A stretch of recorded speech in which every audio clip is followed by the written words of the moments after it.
everyone, welcome back to Can You Put Me on Guest List. Today I interview Nick Ferguson. Nick has built his way up from being a PR on the streets of Ibiza to launching one of the most thriving electronic music companies in the current scene, the Supernova Group. Previously manager of Cream Ibiza for 10 years, his events have sold out every venue from Amnesia and Privilege to Ushuaia and Space. Nick has also promoted events such as Creamfields, Tiesto Ibiza, Radio 1 and Electric Daisy Carnival UK, booking all genres from house and trance to techno and bass. His current projects include Defected Ibiza, Shine with Paul Van Dyk, Acid 87 Clothing and several other exciting investments. I remember when I first got it, you had to wade through an inch of flyers to get into the sea. There was 20 PRs on every bit of beach just promoting you, giving you things all the time, posters everywhere, it was literally flyers and posters everywhere. Now, because you're promoting a lot of the time online, you're also announcing your things about, 6 months previously.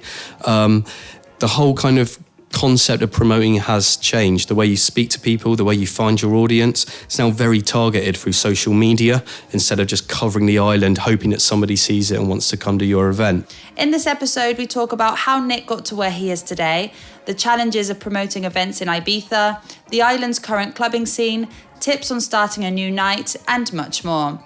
If you are enjoying this podcast, please remember to share, like, or subscribe. It really does help. Thank you for listening. This is Nick Ferguson on Can You Put Me on Guest List. Nick, hello, how are you? Hi, great, thanks. Pleasure to be here. Thanks for asking me. Of course. How's your winter been? Good? It's been amazing, yeah. We had a new baby last year, so we managed to spend lots of time travelling around with him and showing him the wonders of the world and nice. Obviously cracking on with a few work projects, but taking a bit of time out in nightclubs, which was very, very welcome after a very hard summer. Yeah, I can imagine. I'm ready now for a new season, loads going on, I guess, for you. Yeah, I thought I was ready. I had lots of time to prepare, and then suddenly it's here now, it's the start of May, and I'm like, oh my God, we've got so much to do. But yeah, we're excited. It's going to be another good summer, I think. I'm very optimistic about this summer. Good. Right, I just want to start off by talking about your beginnings, because I know you've done a lot. So I want to start off with how you first started out in the industry. I believe, was it in Ibiza, or did you already do a few things in the UK? Kind of a long story over the last 20 years. Well, in a nutshell, I grew up in Cornwall, a nice quiet place to grow up. There was no real kind of, dance industry there. There was no dance music whatsoever. I grew up, and as a teenager, I was really into music, but I was very much into the indie kind of sound. I came up as a teenager during the Britpop era, so I was fully, Oasis and Radiohead and things like that. Thought dance music was actually like a little bit kind of cheesy and naff, because the only stuff that I'd heard was the stuff on the radio, which wasn't really the best kind of dance music, really. And then I guess it was really the end of the 90s where I started to hear kind of better versions of electronic music. Well, to me it was better, but some people might find it was quite commercial. It was, when trance became big and Robert Miles and Basement Jaxx were big and, stuff like that. And then I got talked into going to Ibiza for a holiday with my friends when I was, I think I was 16, 17, first lads holiday. Had to persuade my girlfriend at the time to let me go. She wasn't very keen. And then we got to Ibiza and we went clubbing for the first time and rocked up. I think it was at Es Paradis for Clockwork Orange, and there was a 2-hour queue to get in to see Brandon Block and Alex P. And then I was like, okay, I get it, because dance music didn't make that much sense on radio in Cornwall. Yeah. But being in a club with 4,000 people, so much different. The atmosphere of Ibiza, I was like, I get what this is now. It's amazing. Anyway, so I came back for a couple more holidays, and then I had decided by that point at 18 I wanted to go into the music industry. I was useless at making music. I'm not a creative type whatsoever, but I was fascinated by the business behind the music, really. So I found a degree in Buckinghamshire called Music Industry Management degree, which now it sounds ridiculous. It's like, wow, you can get a degree in anything these days. Golf studies, David Beckham studies, whatever. But I enrolled on it, and it was really, really interesting because I spent 3 years learning about, how record companies work, how artist management works, artist development. We learned basics of accountancy, intellectual property law, branding, marketing. We literally learned, the whole scope and scale of the music business, which was fantastic. Amazing. Amazing. And during the summers when I was at uni, I still came out to Ibiza to work, really. And I suppose my love and interest in electronic music kind of grew a little bit more. What kind of little jobs did you have when you came over? Well, to be honest, I had two jobs. My first job was PRing for a night called Sundance in the Zoo, which is before the Zoo project. Okay. And it was a wonderful lesson I learned. Me and 20 other people worked all week, and the day we were meant to be paid, the PR manager turned up and said, "You didn't get one person in, no one's got any wages." Obviously, he kept with the wages, and I brought him up on it. I know him quite well now, and he was like, "Yeah, that would have been me 20 years ago." Anyway, a week after that, I got a job as a PR in a bar called Bay Bar on the Promenade de Saint-Anne, and I loved it so much I stayed for 3 years. Wow. Yeah, I literally stood there all day, every night, saying gratis chapito of your first drink and just things like that. Not having a clue what I was doing, but just getting people into a bar. Yeah, and then I think after 3 years, I managed to get a great move over to Cafe Mambo Group because I'd been managing the PRs at Bay Bar. They said, "Well, come and manage the PRs for Savannah and Mambo as well." So it was suddenly a massive step up. Yeah. And suddenly I was promoting pre-parties, getting to know DJs, a far bigger business really, and understanding how that really operates within the Ibiza market. Starting to do pre-parties for Pasha. One of my main roles once a week was to get groups of girls to come and have a glass of cava with Trevor Nelson to get the DJ booth going. And, it was just an interesting job for, a 20-year-old kid, really. Yeah. And then that went well for a couple of years, but then I got to know a really, really amazing promoter on the island called Mo Chowdhury, who was the boss of Cream, amongst other things. And he was relaunching a really cool venue called Kanya. And it was going to be a bit more of a kind of entertainment complex, apartments upstairs, swimming pool. And he had this idea of like 3 parties a day, like a pool party, a pre-party and a night party. Never really been done in a bar. And he brought me over to implement his plan. So I was running all the promotion and all the events. And I learned a lot that year. I think we were the first... What year was this, sorry? I think this is now 2006. 5 or 6. We even became probably the first bar to manage to charge people €15 to get in to Kiss to Funk, which at the time was quite an amazing thing. I don't think anyone's really done that. And then the next year, Mo took me over to Cream to be his number 2 within Cream Ibiza, which was another massive step up again, because I'd gone from really bar promotions to club promotions now, and my first job there was looking after the DJ booth, making sure that the artists were happy, helping oversee the promotion, but then also in time being the person that would kind of collect the money, pay the staff wages, and start getting a proper, broader knowledge of exactly how an event works from this is the event, this is how the event ends, and all the bits in between. And these were amazing years. This is when Cream really helped kind of discover and break these acts that are massive now but weren't at the time. The Swedish House Mafia, Annie Mac, Dead Mouse, Eric Prydz. These were our resident DJs. And of course, trance was huge at the time. Paul Van Dyk, Eddie Halliwell, Above and Beyond were really big. So that was an amazing couple of years. And then we got given the opportunity to bring Tiesto to Ibiza for his own weekly residency. Now, this is a time before the likes of Ushuaia were here, so there'd never been seen any production on this level before. It was the world's biggest LED screen behind Tiesto in the world's biggest club. Is this at Privilege? Yeah, this was at Privilege. So we were probably the first promoters running 2 really separate events at the same time, Cream and Tiesto. Which for me, once again, I was then 24, 25. It was a huge opportunity to learn business on this scale. And then opportunities just kind of kept coming because of that. During the winter, I moved to Leeds, and I was lucky enough to be given a job running a really good night called Glass House, which at the time was very hot, very cool night in Leeds. And Leeds was amazing at the time. It had some of the best promoters in the UK were all in Leeds. But I realised straight away there was a big hole in the market there. And everyone was doing something quite cool.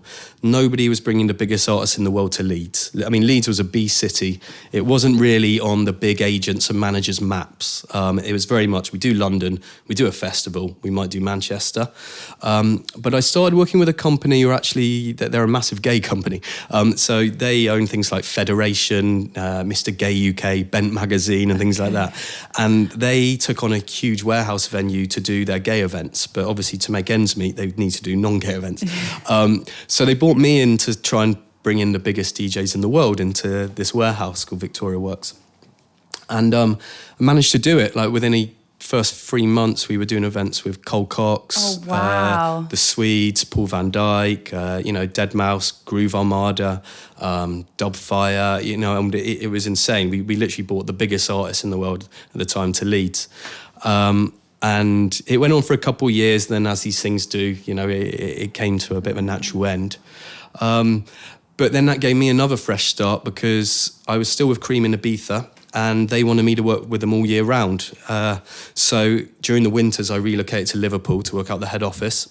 I was given the job at first to kind of help business development management, to kind of help grow Creamfields as a international touring brand. But in time, I ended up concentrating more on running the Liverpool side of things because we had Nation nightclub, which was amazing, and we had our own, regular shows in there. And then I became the manager of Cream Ibiza eventually, which meant I was pretty much concentrating on, running Ibiza and all the ins and outs of parts of that business. So booking the DJs, advancing the shows, promoting the shows, running the shows, collecting the money, banking the money. Everything was suddenly on my plate, which was a phenomenal opportunity. And once again, it was the kind of start of another great era for Cream. We had built up Calvin Harris from being a kind of band on the indie scene into a DJ, and then suddenly he was this big headliner. He became a global superstar at this time, and we went from having 3,000-4,000 people in the club to at least double that every time he played and selling out the venue. It was a really, really nuts era. And also at the time we ran the Radio 1 shows, so every year there was a big Radio 1 show at Privilege or somewhere like that, and that was our show. Once again, we'd book it, we'd promote it, we'd be selling out Privilege. We also decided at that time to bring Creamfields into the market, so we did Creamfields Ibiza. We worked with the great team over at Ushuaia, and we did it over Ushuaia Tower and Hard Rock, and we put, I think from memory, something like 18,000 people. Wow. Which, I don't know, it might be the biggest show ever in Ibiza. That's huge, I would probably imagine so. Maybe Space might have done better at some point, I guess, for their closings, but it was insane. The Prodigy on one stage, Angelo on the other one. And it was just a really, really, really great era that everything seemed to be working, really, really well. And then I suppose I kind of had a bit of a change. Really, my kind of outlook on life changed a little bit when I got married a couple of years ago in Ibiza to my wife Charlotte, and we decided, well, instead of all the back and forth, why don't we sit and settle now in Ibiza? Bought a nice villa, and we had a baby here. And when that time happened, I kind of took stock of my life, and I very much thought that previous era has been amazing for us, but now I kind of want to build something for myself, for our own, moving forward. And at the start of 2018, I decided to leave Cream, incredibly amicably. I owe pretty much everything I have to them. But we wanted to start our own thing and move forward. And it gave us just a really good opportunity to then work independently across other businesses. So now you have the Supernova Group. Yeah. This was your new project. So can you just tell us a little bit exactly what it consists of? What exactly do you do? Yeah, I mean, the whole concept of this company was to, in my eyes, fill a hole in Ibiza of a company that could operate independently across various venues, businesses and sectors at the same time without feeling like they completely could only work, and commit to one. So at first we were offered... Strangely, actually, Nokia came to us through another company. They wanted us to help launch their new smartphone in Ibiza, and they wanted somebody who could get the phone in the hands of all the DJs, Roger Sanchez, Steve Lawler, Sam Devine. They wanted to be able to do a big launch party. They wanted to bring all of their influences to Amnesia. Yeah. And they just came to us and said, can you do all of this for us in Ibiza? And it wasn't until that point I realised that, we actually could. We were in a very unique position in an incredible place. And you probably have so many connections and have done so much on the island that you could just have it all. Exactly. I mean, we didn't realise we had that. Yeah. Because we were so used to doing an event, and then we were like, wow, we can actually fill the dots and all these things. And we kind of had this concept that we could be the glue that could kind of, people come to Ibiza with their concept and idea, and we could implement it for them. So the idea at the time of the Supernova Group was to represent products, brands and artists in Ibiza. Very much, you come to me with what you want, we'll implement it. Yeah. You know, there's millions of concierge companies. It was nothing to do with concierge. We're not bothered about sorting you a car or a hotel. We'll help you launch or run your business here. Then we started talking to Privilege. Privilege needed somebody to help book them and run them an opening party last year. So we thought, well, that's fun. You know, we've done a lot of events here. So we brought in, you know, Faithless and Sasha and Kolsch, and we did a really good opening party with them. And then I had a really, really positive meeting with the guys at Defected, which is a company I've always loved and respected loads. I think they're amazing, really, to be honest. And they were very keen for us to take over their on-island operations for Defected. You know, they're a phenomenal company, but they felt like they needed someone on island who could really implement the brand, promote it, run the events, and just deliver it. So last summer we took on Defected. Amazing. At Eden and San An. And for me, they're a company that had an incredible history, but they were now on the up again. They'd repositioned really well to this hot, fresh 18 to 25-year-old market. And I really felt like it was something we could work with. And it went really, really well. We really had a great year with them last year. But also, we wanted a second brand as well. And obviously, we had a lot of very strong history working within trance. And once I left Cream, and Cream's relationship with Amnesia changed a little bit, they left and they went to High. So it was a very quick thing for us to put together. I'm very good friends with Paul Van Dyk, who worked together for years. And we just had a chat and said, look, you know, shall we put together something for trance in Ibiza? You know, give all the loyal trance fans around the world that come to Ibiza a home for the future. And, I mean, this was a chat we just had in March. By the end of March, Paul was here with me in Ibiza looking at venues.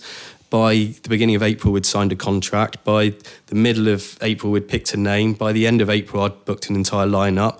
By May, we were promoting it, and then we opened, and we like that. yeah, just like that. And we the brand Shine was launched, and it was very much about positivity. You know, the future. Yeah. Trance is very much a kind of family-related thing because it's quite niche. People feel very passionate about it. And we wanted to give them something that really they felt a bit of ownership over. Yeah. We launched it in Privilege Vista Club, which felt like the right venue. You know, the whole concept was the sunshine coming through and very light and airy, being able to dance and see Ibiza town in the old, you know, in the distance. And also we were realistic. You know, the days of trance having 7,000-8,000 people are gone, but we were very happy having a couple of thousand people there. To us, that's what we wanted. So it was the perfect venue for that launch, really. And then from this, we've kind of been offered lots of other brands. People were like, well, okay, we want our brand in Ibiza. We need a company to work with. They come to us a lot of the time. A lot of the time we have to turn it down because we don't want to overstretch, overexpose ourselves. And we don't want to create competition for ourselves. So I then started looking a bit outside of events of what we can do because I don't just want to be a promoter forever. We found a couple of things we wanted to invest in. So a very good friend of mine started a fashion business called Acid 87. And I really liked it. You know, he straight away he launched and he had all the DJs from, Heidi to Salado, Alan Fitzpatrick, you know, all these really cool DC-10 kind of DJs all wearing his clothes, especially whilst playing. And I thought, well, we could do something with this, kind of getting bored and grow it a little bit. And so we became partners in Acid 87. We started kind of taking off to a little direction. We started working with artists on a back-to-back range. So people like Camel Fat would send us a design, we'd remix it and then launch it as their own product. We'd get DJs that had inspired us. We'd then make some clothes that we felt were inspired by them. So, for example, we knew Fatboy Slim loved smileys. We made a smiley shirt inspired by Fatboy Slim. We sent it to him as a present. He loved it so much, he's like, can I buy one for my son? And then we launched that. And I bet that's nice as well. It's something refreshing and something different for you to do. It's not always just like clubs. Absolutely. And to be honest, I love learning. It's a total learning curve. I mean, you know, me and my partner, we're not from a fashion background, but we've got a fashion business that we're still learning about. Yeah. I mean, also another opportunity, my barber wanted to launch a new barbers and came to me with a great idea of a barber, very traditional barbers set in a kind of a whiskey and craft ale pub with a kitchen that could do vegan food and would sell vintage clothing out of it. And I was like, cool. This sounds really fun and creative. Let's just do this. So we ended up investing in this as well. It's called The Alchemist, which has been doing really well. And then a couple more things came from it as well. We're partners in a new holiday group which has launched, which is really exciting. A good friend of mine launched a Facebook group about a year ago, just to celebrate workers from 2000 to 2010 in Ibiza.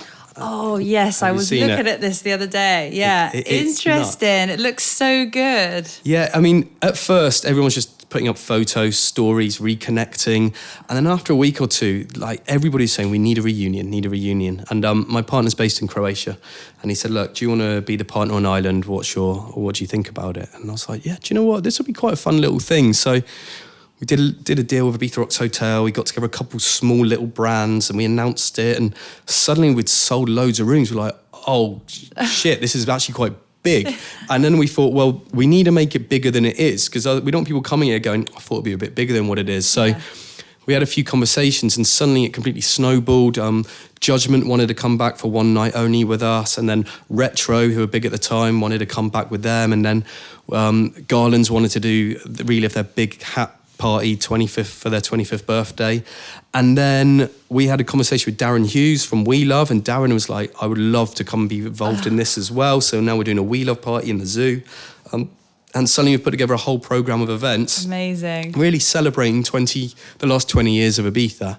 And that's going to be the beginning of this October, and it's called One More Time. So it's all workers that are coming over from all over the world this is a big reunion. Big reunion, very much built around workers from that time, or people that really kind of were here. Connected. And loved it. And I think there's been a lot of positivity on the island about it, because people seem to miss that kind of closing week that there used to be, very much built around the space closing. Yeah. Whereas now all the venues are doing their own closings. It's really spread out over a month. And what we're being able to do is create a week-long kind of program of events that people could come and build their final trip to Ibiza around, and just kind of finish the season on a bang, really.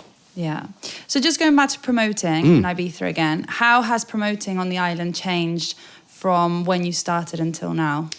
Wow, I mean, I suppose we've had a different change of era now, really. It was very much print media there. I mean, people say Ibiza's changed for negative reasons, but one positive I can think, I remember when I first got it, you had to wade through an inch of flyers to get into the sea. There was 20 PRs on every bit of beach just promoting you, giving you things all the time, posters everywhere, it was literally flyers and posters everywhere. Now, because you're promoting a lot of the time online, you're also announcing your things about, 6 months previously. The whole kind of concept of promoting has changed. The way you speak to people, the way you find your audience, it's now very targeted through social media instead of just covering the island, hoping that somebody sees it and wants to come to your event. Yeah. So, that's one way that it's changed a lot. Also, it's also changed a lot now because you need to be a lot more kind of diverse in what you're thinking. You can't just be like, right, well, we're just a techno event, we just want kind of techno fans. Well, unfortunately, there's 10 other techno events. And the big techno DJs are now 50 to 100 grand. You need it to be a big thing. So whereas a few years ago, you'd be quite happy building something new that's like, it's for me, my friends, our family. Now you're like, wow, we need to go out on a big scale. So promoting isn't really about building something slow from the ground up now. You need to be big straight away. So you've got to kind of over-promote to launch your brand now. And these are the two things that I think are very different these days. What do you think is the hardest part of promoting in Ibiza? There's two parts of that really. First of all, it's very difficult to book a lineup. That's probably the first thing that probably a lot of people don't consider. For example, when I was with Cream, we always had very good lineups, but the thing is people were playing for brands. Yeah. And then it became an era of the end of the brand. Gatecrasher Stop, God's Kitchen, Head Candy, Ministry. The artist became the brand. And venues coming through like Ushuaia were very quick to get onto this. We don't need a brand, we need the artist, people coming for the artist these days. So suddenly the party's just called Hardwell or Kygo. So brands were kind of insignificant. In fact, it looked bad playing for a brand because people were like, what, you don't have your own party? So that's the first difficult thing now, having artists that really want to commit to a brand instead of having their own night. The second thing, obviously, is the competition. It's insane. You're talking, 7-8 nightclubs here, open 7 days a week, plus all the daytime parties. The audience have a very limited amount of money time and energy. Yeah. So when I start coming on holiday, you came for 2 weeks and we'd have 7 big nights out and 7 nights in the West End. We knew our plan. That was it. That's exactly what you did. Love that. To do that now, you'd need about 10, 20 grand. You really would. So they don't have as much time. And because there's a lot of daytime parties now, you don't really have enough energy. You have to do a day or a night thing, obviously. And so that's the difficult thing. You're really competing against everybody else and everything else. But people have a certain amount of money per day. They might buy a T-shirt, they might go on a boat, they might go for a nice dinner, they might come to your club. But the problem is, it's not just a competition of the price of the ticket, it's all the associated costs, the taxi price, the entrance to getting in, any extras you want. You might want to buy a table because you want to show off on Instagram like everybody does. So you're competing for literally, like I said, time, energy and money now. What are your thoughts on the current clubbing scene here in Ibiza?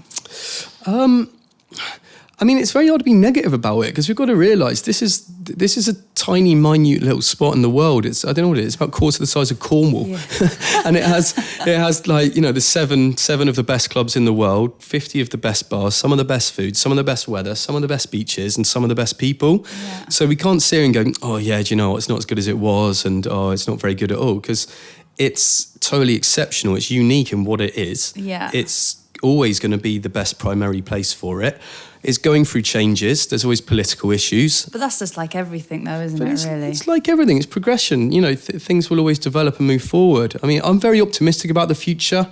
I'm pleased that San Antonio seems to go through its kind of roughest patch. I feel like there's a proper uplift there. 100%. A lot of that's to do with people like Eden or the Mambo Company or the Ibiza Rocks Company really investing in it, which is fantastic.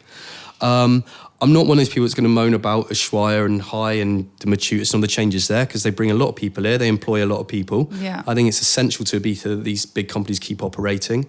And I think people just have to embrace change and find the positives in it, personally. Where do you think you can see Ibiza in 5 years? What do you think it will be like?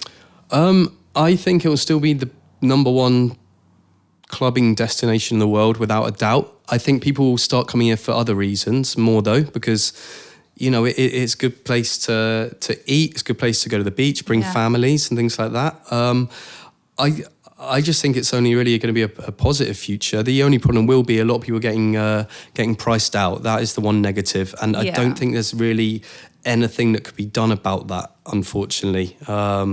I don't know who's going to wave a magic wand and stop that problem. But I'm hoping people still do want to come to Ibiza and celebrate how unique and incredible the place is for everything that it does offer in one tiny little destination. Yeah, I agree. And what tips would you give somebody that is thinking about or is just starting their own night in Ibiza? Oh, wow, don't bother. Do you know what? It's funny. We get people coming to us all the time wanting to do this on every scale, from the big DJs to, bedroom DJs. I think it's, first of all, you've got over the big hurdle of wanting to do it. If you want to do it, then you'll make it happen. And then that gives you a gift anyway. Yeah. I think you need to come here. You need to find your own little venue. You need to go and make friends with them. Get back to being part of a people business again. Shake hands, look people in the eye. Say to them passionately, I want to do a party in your venue. Do you want to work with me?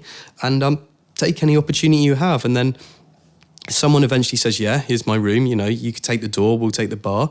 Work your bollocks off. Yeah. Build up your social networks, go old school, do the posters, flyers, do guest lists, invite everybody you know.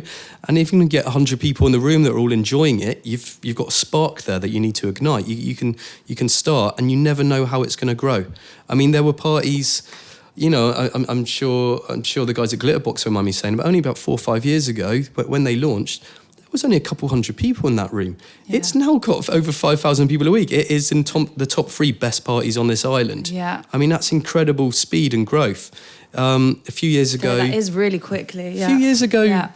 I went to Elro when it was in the Vista Club. Once again, 700-800 people. Now it's the biggest party on the island. Yeah. I remember when Musicon didn't exist. Now look at the size of it. So you've got to start somewhere. And if you're a good promoter and your product's good and you work hard, you're passionate, then you can go anywhere with it. But you need that initial interest and drive and ambition to go out and go, I'm going to go and start my own thing. Yeah. What would you say has been one of the proudest moments in your career? I didn't. I have had a few pinch yourself moments, actually. I mean, let me think. I mean, one of them, I had a great moment when we had Creamfields in Abu Dhabi, and I had to fly out for the day and look after that, and we had to take the Prodigy to like Ferrari World and Water World for the day, and then I was on stage, and our lineup that day was Prodigy, Calvin Harris, Above and Beyond, and Disclosure, and like I was event managing that, and I was stood there thinking, I mean, this is a bit nuts, you know, some kid from some fishing town in Cornwall. And, you know, another one was when I think really we were the first promoters to sell out Amnesia, Privilege, Ushuaia Complex for Creamfields and Space. And that realisation was quite a big thing for me, because although, you know, I was just a part of that, we were the ones really booking the lineup, promoting the shows and everything. And I think you've got to take some pride when you start off as literally somebody on a promenade giving out a flyer for a free Chapito. Yeah. And, you know, a few years later, you're stood there in front of 10,000 people thinking, you know, look what we did. That's a bit of a pinch yourself moment, but you've got to be very grateful and humble about the opportunities given to you. You know, but we've been very lucky to be able to do what we do, and we're doing it in a really good era when there's really good artists that can help sell that volume of tickets, obviously for really good brands as well. But it's just great just to be a big part of the whole thing. Yeah. Nick, thank you so much. No, thanks for having me. It's been a pleasure. It was really good chatting to you and listening to all your stories and your journey. And good luck for this season. It's going to be a good one for you. Thanks. You have a great summer too. Thank you.